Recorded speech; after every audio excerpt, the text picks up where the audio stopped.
Alleluia, Alleluia, Alleluia.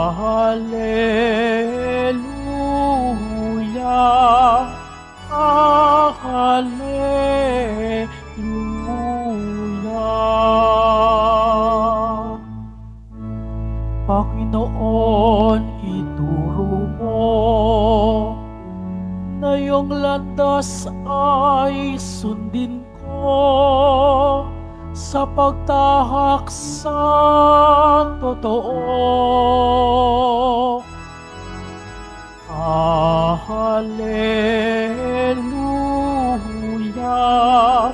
Alleluia, Alleluia,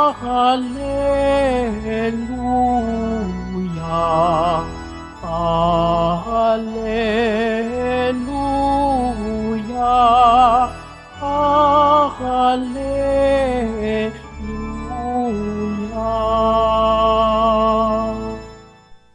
Sumainyo ang Panginoon. At sumayo rin. Ang mabuting balita ng Panginoon ayon kay San Mateo. Papuri sa iyo, Panginoon. Noong panahong iyon, sinabi ni Jesus sa kanyang mga alagad, "Huwag ninyong akalaing naparito ako upang pawalang bisa ang kautusan at ang aral ng mga propeta. Naparito ako hindi upang pawalang bisa, kundi para ipaliwanag at ganapin ang mga iyon. Tandaan ninyo ito, magwawakas ang langit at ang lupa, ngunit ang kaliit-liitang bahagi ng kautusan ay di mawawala ng bisa, hanggat hindi nagaganap ang lahat.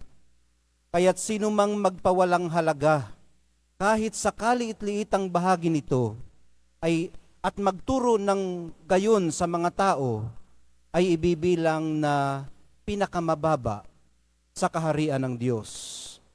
Ngunit ang gumaganap ng kautusan at nagtuturo na tuparin iyon, ay ibibilang na dakila sa kaharian ng Diyos." Ang mabuting balita ng ating kaligtasan. Pinupuri ka namin, Panginoong Heso Kristo. Magsiupo muna ang lahat. Good afternoon po sa inyong lahat. Umaalingaw-ngaw sa pandinig ang huling linya ng ebanghelyo natin ngayon. Ang gumaganap ng kautusan at nagtuturo na tuparin iyon ay ibibilang na dakila sa kaharian ng Diyos. Gayon din naman, ang sinumang magpawalang halaga, kahit sa kaliit-liitang bahagi nito, at magturo ng ganun sa mga tao, ay ibibilang sa pinakamababa sa kaharian ng Diyos.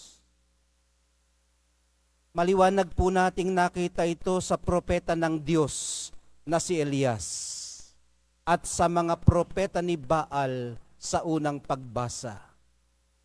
Napahiya tuloy ang mga sumasamba sa Diyos-Diyosan. Sa pamamagitan ni Propeta Elias, hayag na nangusap ang tunay na Diyos sa kanila. Sa madaling sabi, mga kapatid, nagko-communicate po sa atin ang Diyos sa mga paraang alam niyang makatutugon tayo. Kababalaghan man yan o karaniwan. Kamanghamanghang mga bagay at pangyayari ang umaapela sa sensibilidad ng mga propeta ni Baal. Kaya ito ang kinasangkapan ng Diyos, hindi para ipakita ang kanyang kapangyarihan, kundi para sila man ay kanyang abutin. Napakinggan naman natin sa unang pagbasa, napakalinaw ng pagkakabasa. Kaninang binabasa ko ito ng tahimik at ako nagtatype nitong ating reflection, hindi ko ito nakita. Pero nung aking mapakinggan, nakita ko na. Ang sabi po kanina,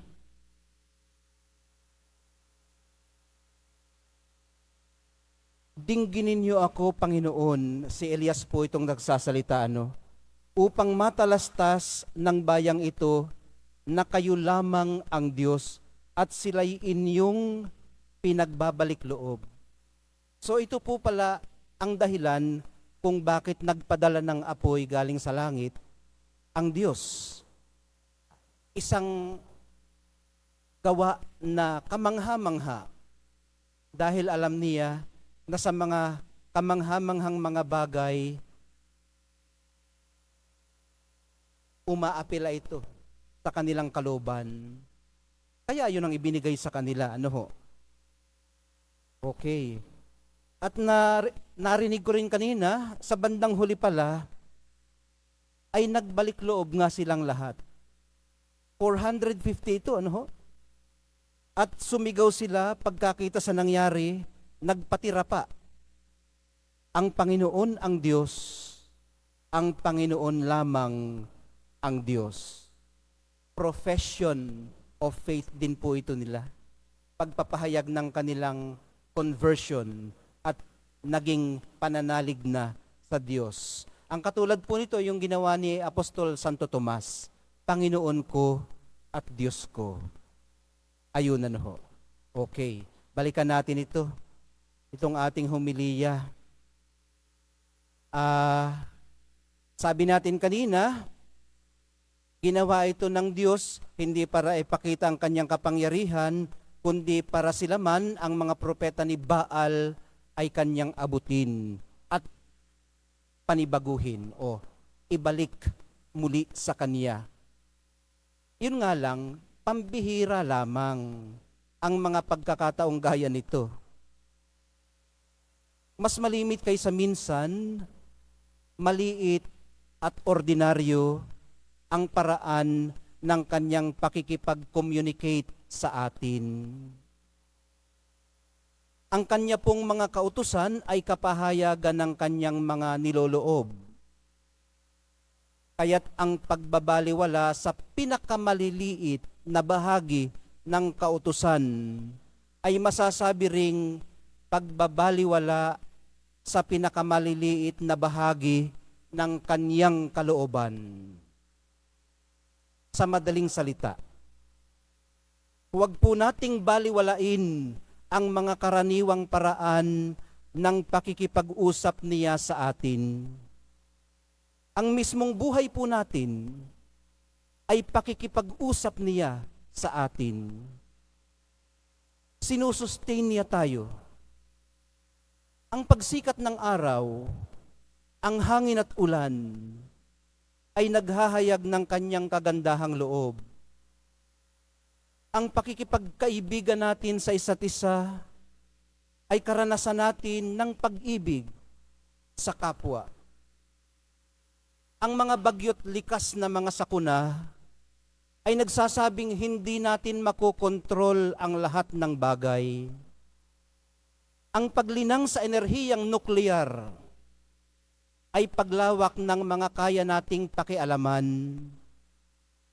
Pero ang maling paggamit nito ay katunayang hindi natin kayang tuluyang supilin ang ating mga natuklasan, maging ang ating pagpapasya. Nangungusap po sa atin ng Diyos, minamahal kong mga kapatid, nalalaman man natin ito o hindi. Ang nasaksihan ng mga kampo ni Baal sa pamamagitan ni Elias ay hindi po circus o fanfare o pasiklaban, kundi isang paanyaya para sa conversion, sa pagbabalik loob. Paanyaya dahil nanatili naman silang malayang pumili kung tutugon sila o hindi. Kung paano rin namang nirerespeto ng Diyos ang ating free will magpahanggang ngayon. Pero kung tayo po'y tutugon, at kung tutugon tayo ng naaayon sa kanyang kalooban, marirealize po nating nagnanais siyang makipag-ugnayan sa atin. At pag namalaya natin ang kanyang paanyaya, maaaring hindi tayo mapapakali hanggat hindi natin ito natutugunan. Hindi tayo mapapahinga hanggat hindi natin siya nasusumpungan. Ihatid nawa tayo ng Espiritu Santo sa biyayang ito ng pakikipagtagpo sa Kanya.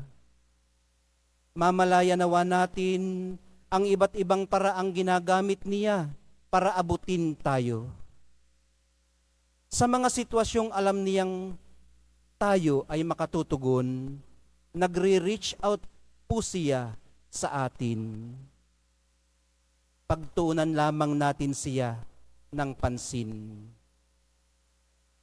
Sa pagtanggap po natin ng banal na Eucharistia, ito rin nawa ang grasyang tumulong sa atin upang tayo man ay maging daan ng conversion o pagbabalik loob ng mga pinakamakakasalanan sa ating kalagitnaan. Mahal na poong Jesus Nazareno, sa inyo lang po kami tumatahat nananahan. Kayo po ang aming kanlungan.